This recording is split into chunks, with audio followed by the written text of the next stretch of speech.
hit SSC CGL 2025 and we are going to make you prepare for that। हम कहते हैं कि बड़ी सफलता चाहिए, बड़ी सक्सेस चाहिए, और बड़ी सक्सेस के लिए कुछ बड़ा करने के लिए हम लग जाते हैं, लेकिन हम ये भूल जाते हैं to get a big success faultless completion of small task is compulsory। just try to understand कि क्या कहा हमने। कहा कि किसी भी बड़े काम को करने के लिए एकदम बड़ा नहीं किया जा सकता। हमें नहीं भूलना चाहिए कि रोज़ाना के छोटे छोटे बिना गलती के किए गए काम हमें बड़ी सफलता पर ले जा सकते हैं। तो जेम्स एलन की यह बात बिल्कुल सही साबित होती है, और इसी बात पर अमल करते हुए हम आपको इस सीरीज़ में प्रिपरेशन करा रहे हैं 2025 एसएससी सीजीएल को हम इजीली कैसे हिट करें। किसी भी कंपटीशन को क्रॉस करने के लिए, उसको बीट करने के लिए हमें एक स्ट्रेटेजिकल प्रिपरेशन करनी होती है। अगर हम एकदम एक्सटेसी के अंदर आकर, जोश में आकर कुछ भी स्टेप लेते हैं तो बहुत जल्दी हम उसको छोड़ देते हैं। हमें स्टेबिलिटी के साथ छोटे छोटे सेगमेंट्स में अपने वर्क को बांटना है। वोकेबलरी है, रीडिंग सेक्शन है, एरर स्पॉटिंग एरर है, और बहुत सारी रीडिंग हैबिट्स हैं जिसको हमें इम्प्रूव करना है। और आप बने रहिए इन सारी चीज़ों के लिए। This is M Rahman and I welcome you to ORAC classes of English language and we are going to do something amazing.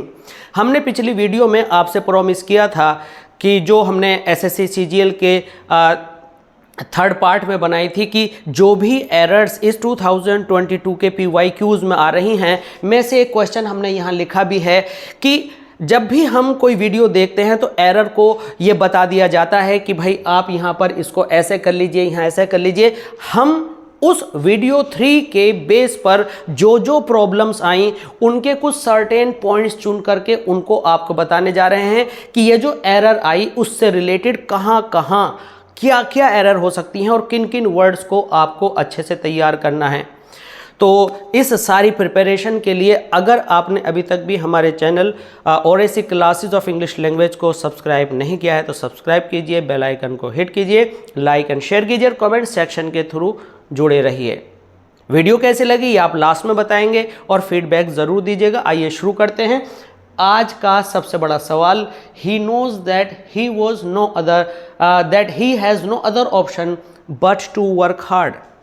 और आपका चौथा ऑप्शन है जो हमने नहीं लिखा, वह है नो एरर।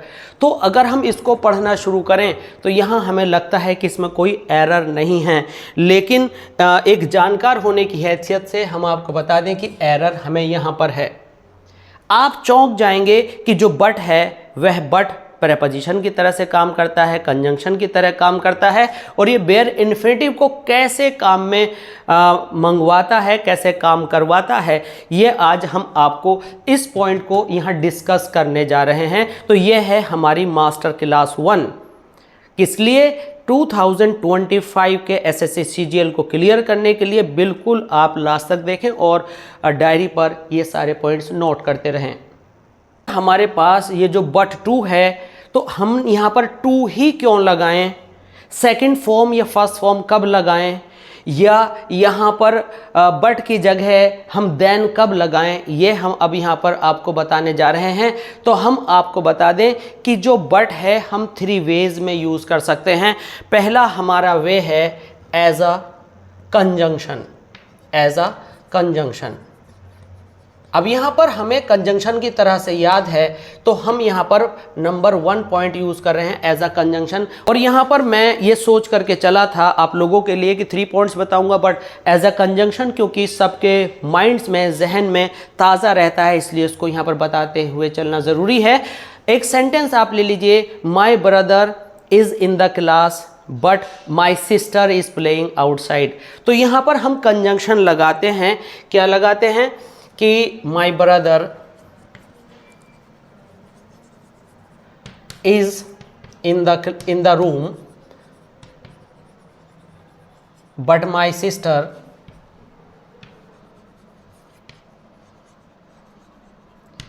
Is outside. हमने सेंटेंस को थोड़ा सा चेंज कर लिया है, इज आउटसाइड। अब यहाँ पर जो बट है, यह बट काम कर रहा है आपका कंजंक्शन का। हम यहाँ पर अब सीखेंगे कि बट कैसे प्रेपोजिशन का काम करता है, बट कैसे दूसरे काम करता है। आइए इन एग्जाम्पल से। यहाँ पर टाइम को सेव करने के लिए हमने ये एग्जाम्पल्स यहाँ लिखे हैं। एज ए प्रेपोजिशन हम यूज़ कर रहे हैं बट को, और ये बट ही नहीं बल्कि एज ए प्रेपोजिशन ये बट और देन दोनों हो सकते हैं कि देन को एक प्रेपोजिशन की तरह से यूज़ करना और बट के साथ देन को यहाँ स्टडी कर लेना बहुत ज़रूरी है। हमारा सेंटेंस है, I did not see anybody else but his mom. मैंने वहाँ किसी को नहीं देखा, लेकिन अगर देखा तो वह थी उसकी मदर। तो यहाँ पर हमेशा याद रखिए कि आपको एल्स अगर आ जाए तो एल्स के साथ आपको बट लगाना होता है, और अगर आपको यहाँ पर अदर आ जाए तो अदर के साथ देन लगता है। तो he was none other than Sumit, वह कोई और नहीं बल्कि सुमित था। तो यहाँ पर प्रेपोजिशन है एल्स भी, और सॉरी यहाँ पर प्रेपोजिशन है बट भी और देन भी। अब ये प्रेपोजिशन क्यों है, लेट्स अंडरस्टैंड कि प्रेपोजिशन क्या होता है कि जो एक पार्ट्स ऑफ स्पीच से दूसरी पार्ट्स ऑफ स्पीच का रिलेशन बताता है, और जनरली नाउन या प्रोनाउन का दूसरे नाउन या प्रोनाउन से यहाँ रिलेशन हम देख रहे हैं एनीबडी का हिज मॉम से। तो यहाँ पर बट उस पोजीशन में है कि लिंक करे, तो ये आपका प्रेपोजिशन हुआ। तो अभी इस सेंटेंस को आप ध्यान से देखिएगा। जब हम इस सेंटेंस के अंदर एरर फाइंड आउट करेंगे तो हमें यहाँ से जो है टू रिमूव करना है, यानी जिस इन्फिनेटिव में वर्ब से पहले टू नहीं लगता उसको हम बेयर इन्फिनेटिव या डायरेक्ट इन्फिनेटिव कहते हैं। अगला हम इसके रूल पर आ रहे हैं। तो अभी हमने देखा कि एल्स अगर आया तो हम बट लगाते हैं, ये रूल उससे कुछ अलग है। तो हमने बट के सारे यूजेज आपके लिए लिए हैं। तो पहला हमने आपको कंजंक्शन क्लियर किया, दूसरा हमने एज ए प्रेपोजिशन समझा, जब भी अदर आ जाए और अदर के बाद कोई नाउन हो तो बीच में देन लगाना है, और अगर एल्स आ जाए तो एल्स के बाद आपको बट लगाना है और आगे नाउन होगा। अब हम चलते हैं पॉइंट नंबर 3 पर। Dear aspirants for SSC CGL 2025, यहाँ पर हम पॉइंट नंबर 3 में देख रहे हैं कि बट के बाद बेयर इन्फिनेटिव हमने लिया है। बेयर इन्फिनेटिव का मतलब है कि टू का न आना वर्ब की फर्स्ट फॉर्म से पहले, जो इस रूल को सीधे सीधे रिलेट कर रहा है। तो हमें यहाँ पर क्या करना है, हम यहाँ पर कुछ एग्जाम्पल्स लेंगे, और हमारा जो इस रूल का पहला एग्जाम्पल है वह यह है, ही डिड नथिंग। और यहाँ पर जैसे कि आपको दिख रहा है बट टू क्राई। तो यहाँ पर जब भी आपको नथिंग बट आ जाए तो आपको यहाँ पर टू नहीं लगाना। दूसरी तरह से ऐसे भी आप इसे समझ सकते हैं। पिछला जो हमने एग्जाम्पल लिया था, I saw nobody other than Rahul, तो अदर देन, तो यहाँ पर जो अदर देन या नोबडी एल्स बट राहुल, तो वहाँ पर जो एल्स आया था तो एनीबडी और राहुल दो नाउन के बीच में एक रिलेशन बना था, तो वहाँ पर बट लगा था। अब यहाँ पर डिड और क्राई के बीच में रिलेशन है। उसने कुछ नहीं किया लेकिन रोया या शोर मचाया। तो जब वर्ब दो वर्ब के बीच में ये रिलेशन क्रिएट करता है तो टू नहीं लगता। तो आपको याद रखना है, क्या he knows that he has no other option, तो यहाँ नोज आया और वहाँ वर्क हार्ड आया, तो हमने यहाँ से टू हटा दिया। तो बट के बाद और देन के बाद टू नहीं लगता। अब हम देखते हैं यहाँ पर दूसरा एग्जाम्पल जो देन बेस्ड होगा, क्योंकि एग्जामिनेशन में देन के भी बहुत सारे क्वेश्चंस PYQs में आपने देखे होंगे और बट में भी देखे होंगे। तो लेट्स मूव ऑन। यहाँ पर हम हैं एग्जाम्पल नंबर 2 के साथ, और हमारा एग्जाम्पल जो प्रूफ देगा वो बेयर इन्फिनेटिव के लिए है। Do you wish to watch a movie or to listen to the radio.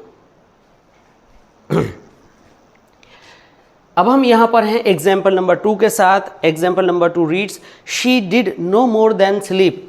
तो अगर हम डिग्री की वजह से देन लगाएं तो देन के बाद जब कोई भी इन्फिनेटिव आता है तो वहाँ भी हम टू नहीं लगाते हैं।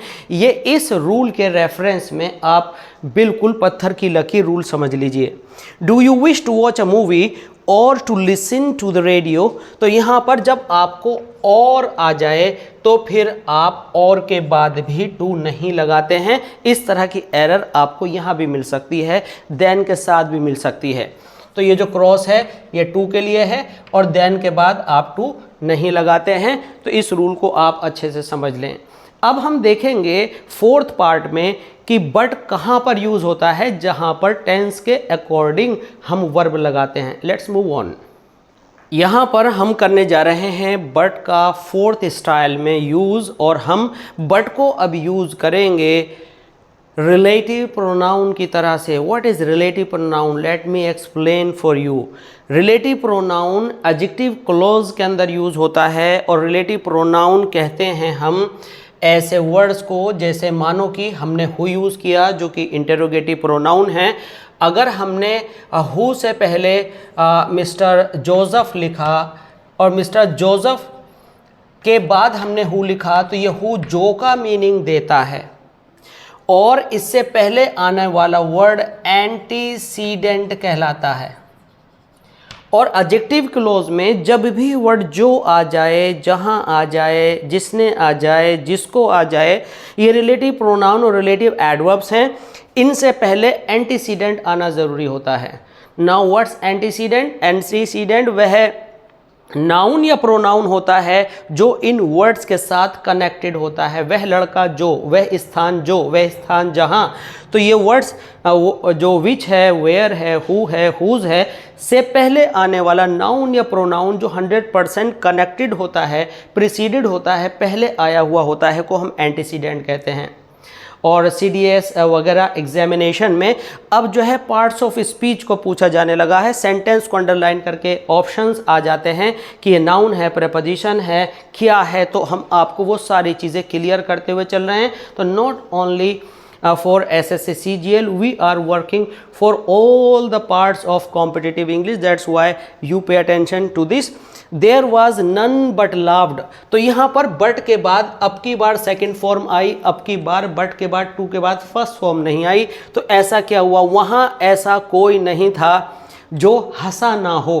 तो इस बट के अकेले के अंदर, इस बट के अकेले अंदर क्या आया है? नन। नन के बाद आप दैट लगाएं या हु लगाएं, दोनों चल जाता है। Did not laugh. तो यहां पर क्या आया? इस बट के अंदर इतना सारा मीनिंग इंक्लूडेड है। अगर आपको, जैसे कि हम बदलता हुआ सिनेरियो देख रहे हैं, क्वेश्चंस के टाइप्स बदल रहे हैं, तो ग्रामर में अगर इसके सब्स्टिट्यूट में ऑप्शंस में कुछ इस तरह का नया क्वेश्चन आने लगे तो आप बिल्कुल आंख बंद करके मान लीजिए कि बट का मतलब है जो हु या दैट कुछ भी एक आ सकता है जो ना हंसा हो, यानी वहाँ ऐसा कोई आदमी नहीं था जो ना हंसा हो। तो आई होप कि ये जो आज हमारा बट टॉपिक था ये इस मास्टर क्लास में बहुत अच्छे से आपको समझ में आया होगा। ऐसे ही हमारा SSC CGL 2022 पार्ट 3 के अंदर कुछ और भी एरर्स हैं जिसमें हमने ये घोषित किया है कि इनके ऊपर हम मास्टर क्लास प्रिपेयर करेंगे और हमारा टारगेट होगा SSC CGL 2025। तो हम सीखेंगे अगली क्लास में कि कहाँ पर एडवर्ब में ly नहीं लगाते, कहाँ पर बिना ly वाले वर्ड्स एडवर्ब होते हैं, किन वर्ड्स में ly एडजेक्टिव्स में लगता है और किन वर्ड्स में ly हम एडवर्ब के बतौर लगाते हैं और कहाँ ly लगाने की ज़रूरत ही नहीं होती। तो मिलते हैं जल्दी। फीडबैक ज़रूर दीजिएगा ये वीडियो कैसी लगी, और अपनी प्रॉब्लम्स को कमेंट सेक्शन में लिखते रहिएगा। और इसी सीरीज़ की अगली वीडियो में जल्दी ही आपसे मिलेंगे, और आप हमारी वीडियोस को लाइक करें, शेयर करें और चैनल को सब्सक्राइब करना ना भूलें। Thanks for being with us. Thanks a lot.